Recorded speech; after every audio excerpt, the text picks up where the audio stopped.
Olá pessoal, bem-vindos ao Compassivamente e hoje vamos explorar um tema que toca a vida de muitas pessoas, a ansiedade. Você já se perguntou o que realmente mantém a sua ansiedade?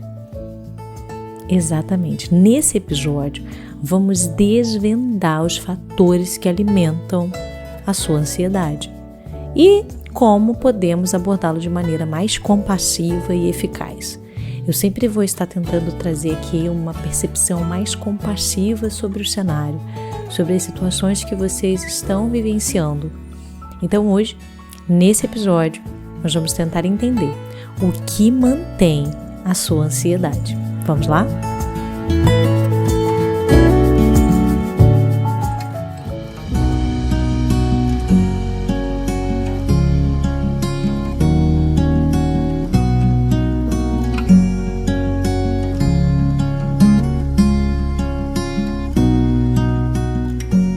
Um dos principais mantenedores da ansiedade são as crenças e os pensamentos automáticos. Lembram das crenças que eu falei em um dos episódios, episódio número 4, que são regras, verdades absolutas, convicções desenvolvidas na sua infância e adolescência, percepções que você tem sobre você, sobre o mundo, sobre os outros, sobre o futuro, ok? Então, a ansiedade, ela é mantida muitas vezes pelas crenças e os pensamentos, ok? Nossa mente está repleta de pensamentos negativos e catastrofizantes. E como, por exemplo, e se eu falhar? Eu não consigo lidar com isso. Esses pensamentos, quando não são desafiados, pode criar um ciclo de preocupação constante. Então, acaba mantendo aqui na sua mente muitas preocupações.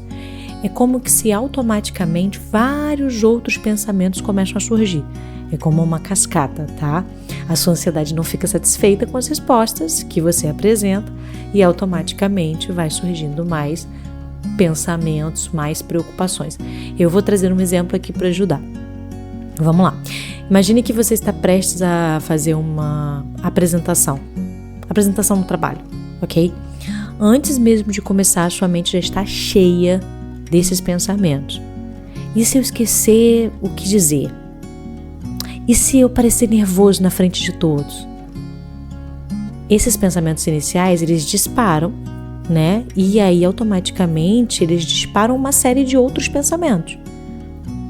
Aí, por exemplo, vem na sequência assim, as pessoas vão pensar que eu sou incompetente, eu nunca mais vou ser visto da mesma forma aqui no meu trabalho. E aí mesmo que você tente acalmar o pensamento, dizendo a si mesmo, eu estou preparado, isso é normal, a sua ansiedade rapidamente encontra outras preocupações. Tá, você está preparado, mas e se não for o suficiente? E se você esquecer, você não tem controle sobre isso? E se eu cometer algum erro inesperado? Esse ciclo contínuo de questionamento sem fim alimenta a sua ansiedade, que acaba fazendo com que ela esteja ativa e pode até intensificar os pensamentos automáticos, porque você acaba não desafiando esses pensamentos, você acaba aceitando e acreditando no que a sua mente está te dizendo. E aí, o que você pode fazer? Nesse primeiro momento, acho que seria muito importante você conseguir identificar os seus pensamentos automáticos, perceber quais são os pensamentos que começaram a surgir na sua mente. Quando sentir que a ansiedade está aumentando, faça uma pausa e pergunte a si mesmo: essa preocupação é baseada em fatos ou suposições? Uma outra pergunta que eu gosto muito: estou prevendo o pior cenário? Eu tenho evidência de que esse pensamento é real? E aí, escreva as suas respostas e veja como você pode reestruturar esses pensamentos. Quando pensamentos ansiosos surgem, eles trazem, de fato, um desconforto que você não quer sentir. E é aí que a sua ansiedade é mantida, o fato de não querer sentir.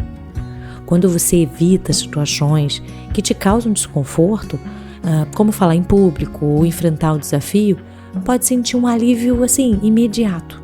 Só que esse alívio é temporário. E isso reforça a sua ansiedade a longo prazo.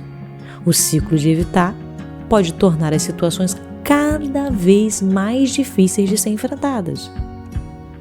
Esse ciclo de evitação e ansiedade realmente está estruturado de uma maneira muito particular no cérebro. Então, principalmente envolvendo áreas como a amígdala cerebral, o córtex pré-frontal e o sistema de recompensa. Porque, de fato, assim, quando enfrentamos uma situação que gera ansiedade, como o exemplo que eu trouxe de falar em público, a nossa amígdala, uma área do cérebro responsável por identificar e reagir às ameaças, é ativada. E essa ativação desencadeia uma resposta de luta e fuga, que prepara o corpo para reagir ao perigo. Só que para o cérebro, esse perigo, entre aspas, aí, muitas vezes é percebido de maneira exagerada, ok? Em situações de ansiedade ou medo do fracasso, né? A partir daí, se você evita a situação para aliviar o desconforto, o cérebro entende que essa ação é como uma fuga bem-sucedida. E é isso que acaba ativando o sistema de recompensa, liberando substância que proporciona um alívio momentâneo. Esse alívio reforça o comportamento de evitar, criando um aprendizado neurológico. Isso funciona também quando você não está muito bem e às vezes, sei lá, triste ou até mesmo ansioso, né? E aí você sente assim uma necessidade por comer alguma coisa. Você sente um prazer naquele momento, porque de fato você está tentando fugir de sentir a ansiedade. Então você também ativa o seu sistema de recompensa, criando nesse cenário um ciclo vicioso. Eu sempre busco algo para comer quando eu estou ansioso. Eu sempre como doce quando eu estou ansioso, porque eu me sinto bem. Sim, é a recompensa que você dá ao seu organismo que faz você sentir isso. Só que isso mantém a sua ansiedade. Isso não resolve o seu problema, entende? Então, em vez de aprender a enfrentar a situação, o cérebro associa a evitação ao alívio, reforça o ciclo da ansiedade, fazendo com que ele se torne cada vez mais difícil de quebrar. Então, você vai mantendo o ciclo e o comportamento. Isso faz sentido para vocês? Bom, eu espero que sim. Um outro ponto muito importante, não vou detalhar muito sobre ele, mas quis trazer porque é um dos fatores assim, mais importantes, mantém a ansiedade. É o estilo de vida. Ele pode contribuir para uma intensificação da sua ansiedade. Então, por exemplo, falta de sono, má alimentação, sedentarismo, tem assim um impacto significativo no estado emocional. A privação de sono, por exemplo, ela pode amplificar a sensação de estresse. Você se sente muito mais irritado, muito mais irritabilidade, muito mais estresse ao longo do dia, aquela sensação de mau humor, dificuldade de lidar com as demandas diárias, né? Você acaba não conseguindo focar nas coisas que você tem para fazer ou se abrir aos cenários difíceis, né? Porque você está com a privação de sono, você não tem dormido bem. Então, esses pontos, eles são importantes. Que eu não durmo bem, mas e aí, o que eu faço? Às vezes, a atividade física, a exposição ao sol, o autocuidado pode proporcionar noites de sono. Meditações guiadas podem te ajudar. Então, tente adotar hábitos mais saudáveis, como manter uma rotina de sono regular, fazer exercícios físicos, comer de forma equilibrada. Equilíbrio, gente. Não é sobre ser totalmente rigoroso, não. Estou falando sobre equilíbrio. Esses pequenos ajustes podem te ajudar a criar uma base mais sólida para lidar com a sua ansiedade. E aí eu não estou dizendo que a sua ansiedade vai sumir e ela não vai existir. Mas quando você cuida do corpo que tem que lidar com a ansiedade, você se sente muito mais preparado para os cenários difíceis que com certeza surgirão. Ok? A gente não tem como evitar isso. Nós não temos controle sobre as situações. Ok? E aí, gente, por fim, eu preciso destacar a importância da autocompaixão. Porque a falta dela pode ser um grande fator para manter a sua ansiedade. Então, assim, quando você é duro demais com você acaba aumentando a pressão e o estresse. Então essa autocrítica constante pode fazer com que você se sinta mais incapaz de lidar com as situações, uma sensação de insegurança, de que você não pode enfrentar, de que você não consegue lidar. Então, pratique autocompaixão. Eu tenho aqui alguns episódios que eu falo sobre isso. Você provavelmente já se identificou, assim, sendo uma pessoa muito dura com você. Então, não acho que todos que estão aqui ouvindo, mas acredito que a grande parte. Então, se você já sabe, não espere mais, não adie mais esse momento. Tente modificar a maneira que você interage com você, ok?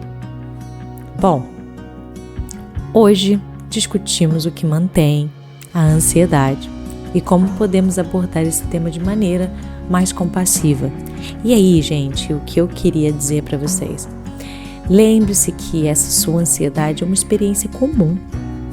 Então, assim, a cada pequeno passo que você dá em direção ao entendimento e ao autocuidado é uma vitória, é uma conquista.